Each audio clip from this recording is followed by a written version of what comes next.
রাজধানীর মগবাজারে বাংলাদেশ জামায়াতে ইসলামের কেন্দ্রীয় কার্যালয়ে দলটির আমির সেক্রেটারি জেনারেল মিয়া গোলাম পরওয়ার কথা বলছেন। চলে যাচ্ছি সেখানে। দেশটা বিপুল জনসংখ্যা বেষ্টিত দেশ। এখানকার উন্নয়নের জন্য চায়নার জন্য এক্সপোর্ট প্রসেসিং জোন ইপিজেড সহ নানান অর্থনৈতিক উন্নয়ন এবং বিনিয়োগের পরিবেশ আমরা তৈরি করছি এবং আমাদের সামনে সেই সম্ভাবনা আছে। হিজ এক্সেলেন্সি জো পিংজিয়ান বলেছেন, আমরা আজকে এখানে এসে অত্যন্ত সম্মানিত বোধ করছি। আপনার সুস্থতার পর তিনি যে আমাদের আমিরে জামাত হাসি মুখে খুব কর্ডিয়ালি রিসিভ করেছেন, তাতে ওনারা খুবই কৃতজ্ঞতা প্রকাশ করেছেন এবং বাংলাদেশের পরিস্থিতি তিনি যে তুলে ধরেছেন এটা যে ইউনিক এবং প্রসপেক্টিভভাবে তিনি উপলব্ধি করেছেন সেটাও তিনি খুবই সন্তুষ্টির সাথে উল্লেখ করেছেন। এবং চায়না বাংলাদেশের যে 50 বছর অ্যানিভার্সারি পালিত হলো, সেখানে জামাত ইসলামের প্রতিনিধি দল চায়না অ্যাম্বাসির আয়োজনে সেখানে আমরা অংশগ্রহণ করেছিলাম। সে কথার জন্য তিনি স্মরণ করেছেন এবং সকলকে ধন্যবাদ জানিয়েছেন। এবং উনি উল্লেখ করেছেন যে চায়না সব প্রতিবেশীর সাথে সুসম্পর্ক রক্ষা করে চলতে চায়।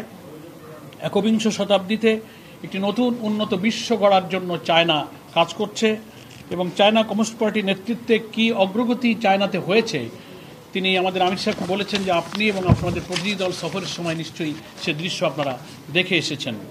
এবং চীনের আধুনিকীকরণের জন্য চীনের বিপ্লবের যে 1949 থেকে 2049 এই শতাব্দীর বাকি অংশ অতিবাহিত করার জন্য প্রতি 5 বছরে 5 ইয়ার্স প্ল্যানের মধ্য দিয়ে তারা ডেভেলপমেন্ট এবং মডার্নাইজেশন করার জন্য যে উদ্যোগ নিচ্ছেন, এটাও আমাদের সম্মানিত মিস্টার জো পিংজিয়ান জামাত নেতৃবৃন্দকে অবহিত করেছেন।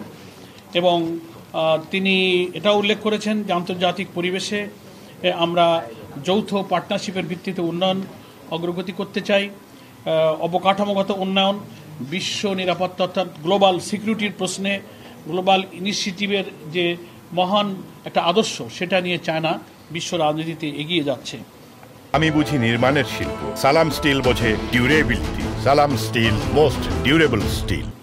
এবং তিনি বলছেন যে কোনো দেশ শুধু আয়তনে বড় হলেই বড় হয়ে যায় না, বিশ্ব দরবারে বিশ্ব সভ্যতায় সকলেরই অধিকার এবং মর্যাদা সমান হওয়া উচিত। এবং গ্লোবাল গভর্নেন্স ইনিশিয়েটিভের যে একটা মহান উদ্যোগ চীন গ্রহণ করেছে সে সম্পর্কে তিনি তুলে ধরেছেন। আঞ্চলিক ও বিশ্ব পরিবেশের বিবেচনায় বাংলাদেশ চায়না ভবিষ্যতে উল্লেখযোগ্য অগ্রগতি যৌথভাবে রাখবে এবং বাংলাদেশের সঙ্গে কিছু কৌশলগত স্ট্র্যাটেজিক ডায়ালগ ওনারা প্রয়োজন অনুভব করেন।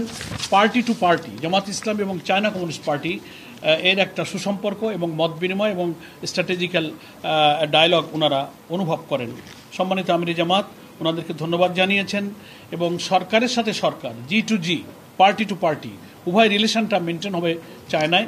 ওনারা জানতে চেয়েছেন আগামী নির্বাচনে আপনারা অংশগ্রহণ করবেন, তার কি প্রস্তুতি।